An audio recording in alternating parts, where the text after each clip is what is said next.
Afrolatidos implodem, rasgam, esganam, e nos meus dedos dormidos a lua das unhas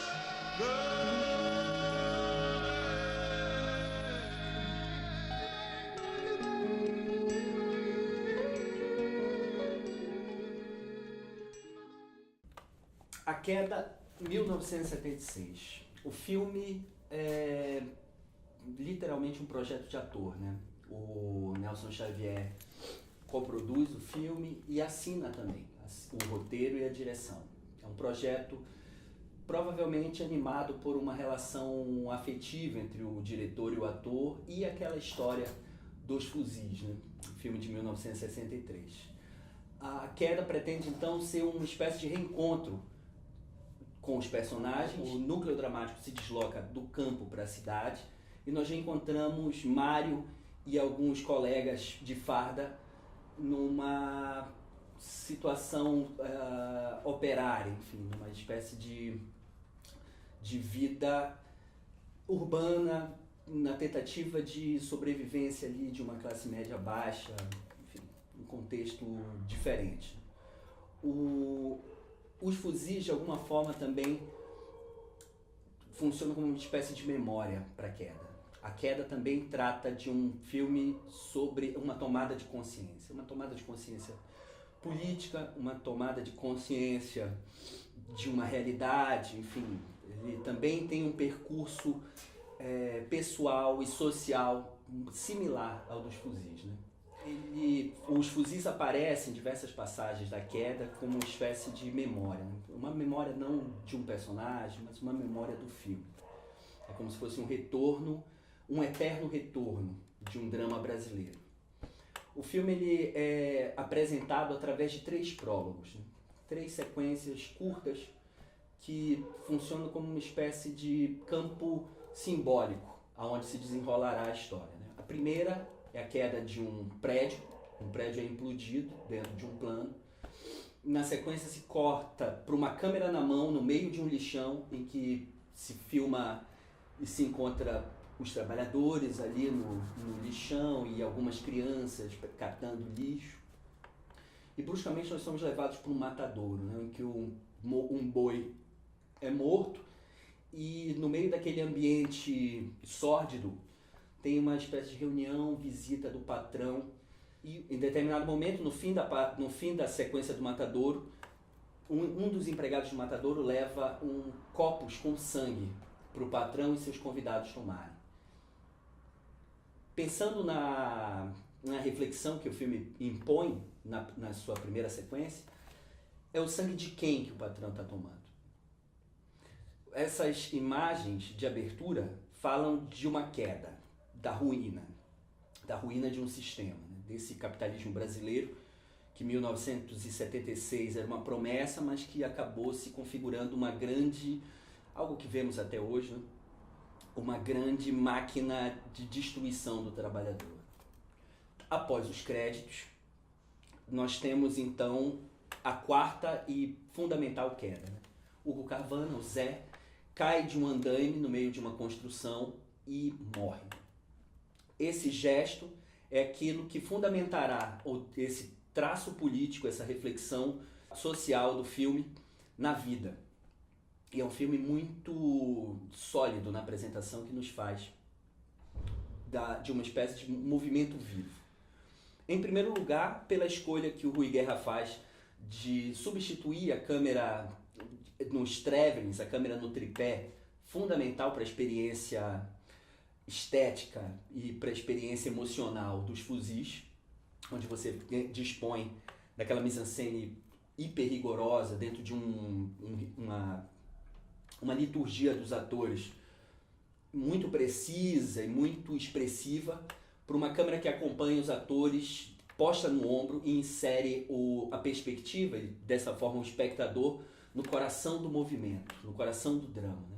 A escolha pela câmera na mão imprime um tipo de urgência documental, uma vivacidade, uma energia nova em comparação àquilo que eles haviam experimentado 13 anos antes. A outra coisa que marca no filme é o trabalho dos atores, né? Aqui se trata de um protagonismo mais definido na figura do Mário Nelson Xavier, mas circundado por atores igualmente fascinantes, né? Ele tem um sogro, ele tem uma esposa, e o ritual desses atores, a ficção que eles conseguem concentrar a cada cena, a impressão que temos é que nesse jazz a gente tem uma experiência de vida concentrada. Uma pequena sequência que me interessa bastante é a da cobertura, em que o Lima Duarte e o Nelson Xavier conversam sobre a possibilidade da viúva do Hugo Carvana desistir do processo que ela tinha iniciado, inclusive por solicitação do Nelson Xavier, contra a empresa. O jogo entre eles, a maneira como o discurso entra, tudo é encarnado. Não se trata aqui de um cinema político num sentido abstrato. Ele não opera sobre categorias sociais. Ele está interessado em pessoas e entender como, a partir da malha existencial, da presença bruta dessas pessoas, a política se faz nas carnes, né? Nesse sentido, fascina também, numa que para mim é uma das maiores cenas do cinema brasileiro, a visita do sogro e da esposa na construção que o Nelson Xavier está empreendendo de uma casinha para eles, né? Chega o Lima Duarte com comida, bebida, e começa a desenrolar um diálogo liderado pela filha, que vai crescendo numa tensão até culminar numa explosão, né? A performance da atriz aqui é absolutamente brilhante. Aquilo que ela entrega em cena, a maneira como ela consegue converter aquela mise-en-scène num problema muito sério, enfim, em questões muito sérias, não só para o personagem, mas, me parece, para a mulher nos anos 70, esmagada entre a figura paterna e a figura do marido, é de um valor surpreendente, né? E, sobretudo, eu acredito que uma das maiores diferenças deste filme é o tratamento do espaço. A gente tem nessas imagens, por aquilo que a dramaturgia entrega, por aquilo que está exposto na cenografia, uma experiência radicalmente brasileira. Vendo A Queda, a gente lembra da força da imagem brasileira, de como o Brasil e o brasileiro são objetos cinematográficos fascinantes. Por vezes a gente pode esquecer, mas o que eles entregam nesse filme é uma experiência radical. A gente tem, por exemplo, no reencontro do Nelson Xavier com Paulo César Pereio, imagens tomadas de improviso no meio do povo, em que, evidentemente, aquela figuração meio que se concentra na filmagem e tem um tipo de relação que remete a um cinema mais físico, mais visceral na modernidade, como o cinema de John Cassavetes, o cinema de Maurice Pialat, e que traz um tipo de qualidade lumieriana. A câmera e os atores no meio do povo fazendo aquele registro sem uma necessidade de controle, amplifica um jogo já estabelecido na dinâmica em Os Fuzis entre a figura e o fundo, né? Agora me parece que o drama está completamente imerso, dessa vez por completo, na experiência existencial, na experiência urbana, vital. E também pela escolha de fazer no Rio de Janeiro num mês chuvoso, a paisagem é hostil e que tem um cinza permanente, tem um frio. E não se trata aqui de uma chuva cinematográfica, né? A chuva não é fotogênica, é aquela chuva de verdade, a chuva que atrapalha.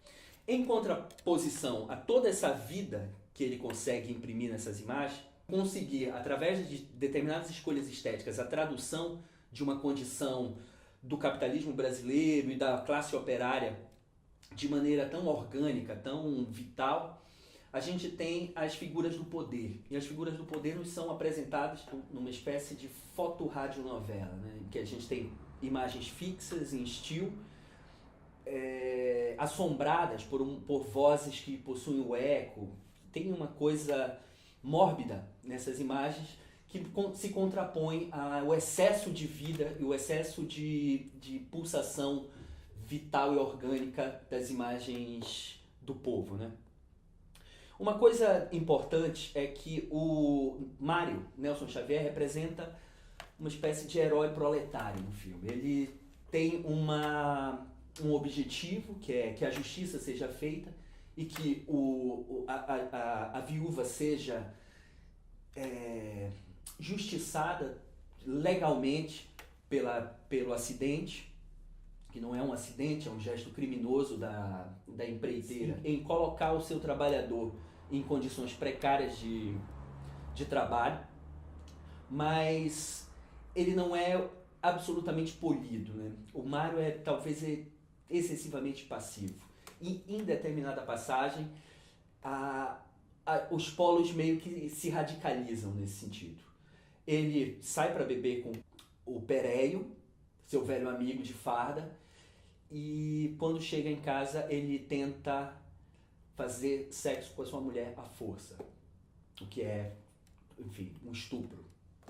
E isso, de alguma forma, borra a pureza dessa imagem do herói proletário, né? Ele não é absolutamente impecável, ele é, como todo mundo, atravessado pela contradição. Ele é, ao mesmo tempo, cheio de afeto, mas sem perder a possibilidade também de ser uma figura monstruosa. A cena em que isso acontece é uma das cenas mais pesadas do filme, tem uma espécie de carga violenta, primitiva, que é como se fosse a cena com a cena de amor, entre aspas, dos fuzis, só que com alguns tons acima de violência e de peso moral, né? O que o Rui Guerra apresenta aqui é um problema moral, um problema ético. Quer dizer, de que maneira um personagem bem intencionado, ele pode também ser mau, né? Ele pode também ser vilão. E isso é uma questão que o filme impõe para cada um de nós.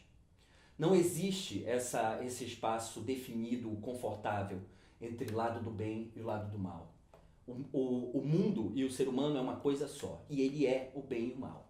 Por fim, tem uma coisa interessante. A primeira imagem do mundo, do universo diegético do filme é uma lâmpada apagada. O filme começa com uma lâmpada apagada, gritos, e depois se corta para o meio do lamaçal em que jaz o corpo do Hugo Carvana. Na penúltima cena do filme, o Mário é enquadrado dentro da casa que ele está construindo, ainda em obras, com uma lâmpada acesa. E posicionada justamente em cima da cabeça dele como a velha imagem da ideia que nasce, né? Essa imagem ela aparece depois da culminância na trajetória de consciência política do Mário, em que ele vai para o tudo ou nada, né? Ele entra no escritório do patrão com uma arma e consegue uma assinatura. Mostra para o advogado diz que não vai dar em nada. Mostra para o jornalista diz que não dá em nada. Ele se torna um procurado da polícia, a maneira como o tudo ou nada do gaúcho nos fuzis, né? Mário passa por tudo isso e se refugia embaixo daquela lâmpada. A sua esposa Laura chega e eles têm um diálogo. Esse diálogo provavelmente é aquilo que o Nelson Xavier entregou de mais valioso para o espectador de cinema brasileiro.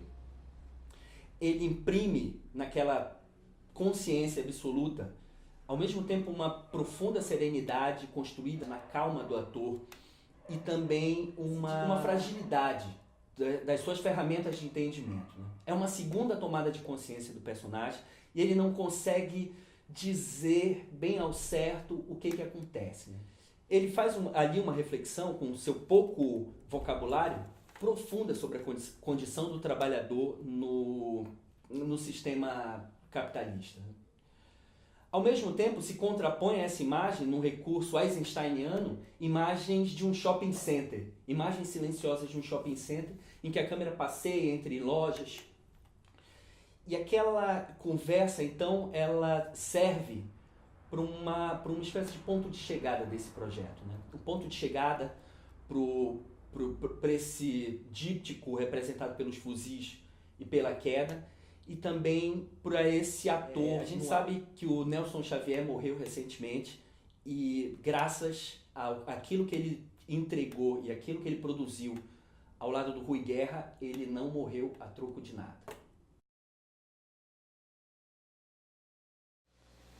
O que está acontecendo? Polícia? É.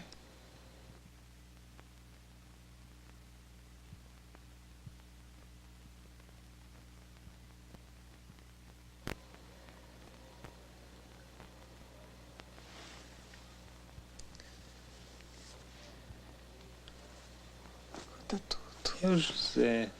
Não é justo, Laura, não é justo. Ele morreu por nada. Vai continuar tudo igual. Quer dizer,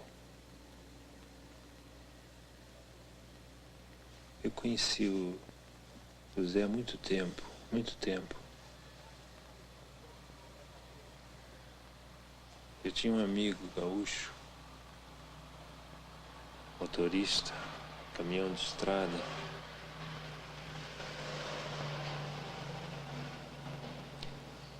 O José matou.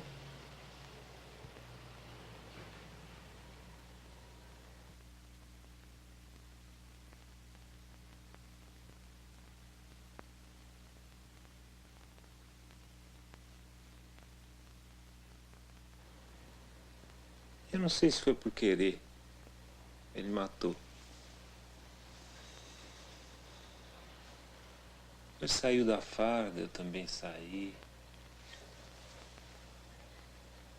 Por aí, né? A gente não se procurou muito, não, mas se encontrou agora. Agora, faz pouco tempo, na obra.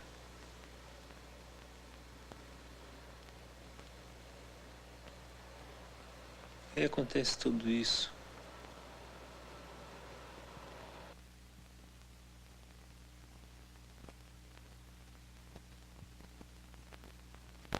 Nós somos soldados juntos. Há muito tempo.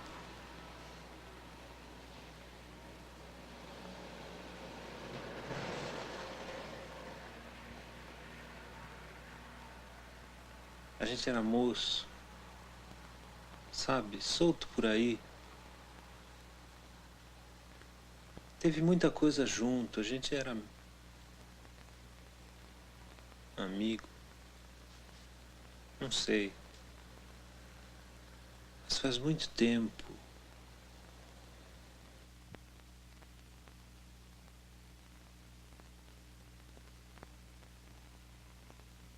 Como se eu fosse morrer amanhã, tudo continuasse igual, Laura, como se eu nem tivesse existido.